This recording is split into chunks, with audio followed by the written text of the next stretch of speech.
ഇടതുപക്ഷം തോറ്റാൽ കേരളം തകരുമെന്ന് മുൻ MP NN Krishnadas. ജനപക്ഷ ബദൽ തുടരണമെന്നും കേരളം ജയിക്കണമെന്നും NN കൃഷ്ണദാസ് പറഞ്ഞു. കേരള NGO യൂണിയന്റെ 57ാമത് മലപ്പുറം ജില്ലാ സമ്മേളനം പെരിന്തൽമണ്ണയിൽ ഉദ്ഘാടനം ചെയ്ത് സംസാരിക്കുകയായിരുന്നു NN കൃഷ്ണദാസ്. സംസ്ഥാനത്ത് 10 വർഷമായി ഭരണത്തിലിരിക്കുന്ന ഇടതു സർക്കാർ കേന്ദ്ര സർക്കാരിന്റെ ജനവിരുദ്ധ നയങ്ങൾക്കെതിരായി ജനപക്ഷ ബദലുകൾ തീർത്ത് മുന്നേറുകയാണെന്ന് മുൻ MP NN കൃഷ്ണദാസ് പറഞ്ഞു. വികസനക്ഷേമ പ്രവർത്തനങ്ങൾ ഏറ്റെടുത്ത് നടപ്പാക്കി നവകേരള നിർമ്മിതിക്കായി ഇച്ഛാശക്തിയോടെ ഇടതു സർക്കാർ മുന്നേറുകയാണ്. അടുത്ത തിരഞ്ഞെടുപ്പ് നിർണായകമാണ്. ഇടതുപക്ഷം തോറ്റാൽ കേരളം തകരും. കേരളം തോൽക്കാതിരിക്കാൻ എല്ലാവരും ഒന്നിക്കണമെന്നും NN കൃഷ്ണദാസ് പറഞ്ഞു.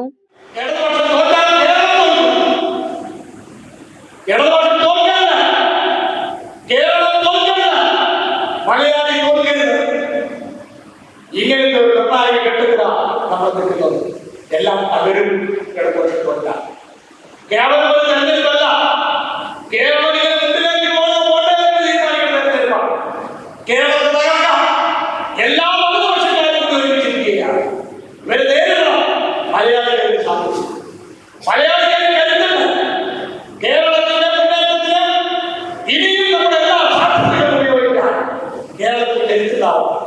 അതിന് എല്ലാവരും കോർപ്പറേറ്റുകളുടെ വളർച്ച രാജ്യത്ത് പ്രചരിപ്പിക്കുകയാണ് കേന്ദ്ര സർക്കാർ. ജനാധിപത്യവും മതനിരപേക്ഷതയും തിരിച്ചുപിടിക്കാൻ നാം ശ്രമിക്കേണ്ടതുണ്ട്. സമ്പത്തിന്റെ നീതിപൂർവമായ വിതരണത്തിൽ വിശ്വസിക്കുന്ന ഇടതുപക്ഷ ഗവൺമെന്റ് അധികാരത്തിലുള്ളതുകൊണ്ടാണ് കേരളത്തിൽ ജനപക്ഷ ബദൽ സാധ്യമാവുന്നതെന്നും അദ്ദേഹം പറഞ്ഞു. യൂണിയൻ ജില്ലാ പ്രസിഡന്റ് NK ശിവശങ്കരൻ പതാക ഉയർത്തിയതോടെയാണ് സമ്മേളനം ആരംഭിച്ചത്. ജില്ലാ കൗൺസിൽ യോഗത്തിൽ ജില്ലാ സെക്രട്ടറി VK രാജേഷ് പ്രവർത്തന റിപ്പോർട്ടും ട്രഷറർ V വിജിത്ത് വരവ് ചെലവ് കണക്കും അവതരിപ്പിച്ചു. വിവിധ താലൂക്കുകളുടെ NGO യൂണിയനുകളെ പ്രതിനിധീകരിച്ച് ഭാരവാഹികൾ ചർച്ചയിൽ പങ്കെടുത്തു. പ്രതിനിധി സമ്മേളനത്തിൽ ജില്ലാ പ്രസിഡന്റ് NK ശിവശങ്കരൻ അധ്യക്ഷത വഹിച്ചു. FSETO ജില്ലാ പ്രസിഡന്റ് K സരിത, കേന്ദ്ര കോൺഫെഡറേഷൻ ജില്ലാ secretary T Rajesh, treasurer V Vijith, KSSPU ജില്ലാ joint secretary doctor KT Ali Askar എന്നിവർ സംസാരിച്ചു.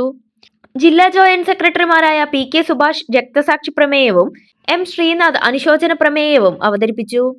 യൂണിയൻ സംസ്ഥാന സെക്രട്ടറി PP സന്തോഷ്, സംസ്ഥാന സെക്രട്ടേറിയറ്റ് അംഗങ്ങളായ M രഞ്ജിനി, K വിജയകുമാർ എന്നിവരും സംബന്ധിച്ചു.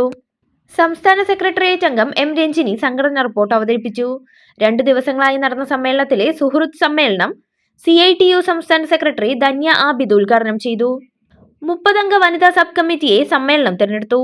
കേരളത്തോടുള്ള കേന്ദ്ര അവഗണന അവസാനിപ്പിക്കുക, അർഹമായ സാമ്പത്തിക വിഹിതം അനുവദിക്കുക, സിവിൽ സർവീസിനെ തകർക്കുന്ന കേന്ദ്ര നയങ്ങൾ തിരുത്തുക, കേരളത്തിലെ ആരോഗ്യ മേഖലയെ തകർക്കാനുള്ള ഗൂഢശ്രമങ്ങൾ ചെറുക്കുക, ആരോഗ്യരംഗത്തെ കേരള ബദൽ സംരക്ഷിക്കുക തുടങ്ങിയ 18 പ്രമേയങ്ങൾ സമ്മേളനം അംഗീകരിച്ചു. വിരലിന്റെ കാര്യത്തിലാണേലും യാത്രയുടെ കാര്യത്തിലാണേലും രണ്ടും മുറിഞ്ഞു പോകാതെ തുന്നിച്ചേർത്തത് കിംസ് അൽ ഷിഫയിലെ ഹാൻഡ് ആൻഡ് റിസ്റ്റ് സെന്റർ ആണ്. Hand and wrist centre, KIMS Al Shifa hospital, Perinthalmanna.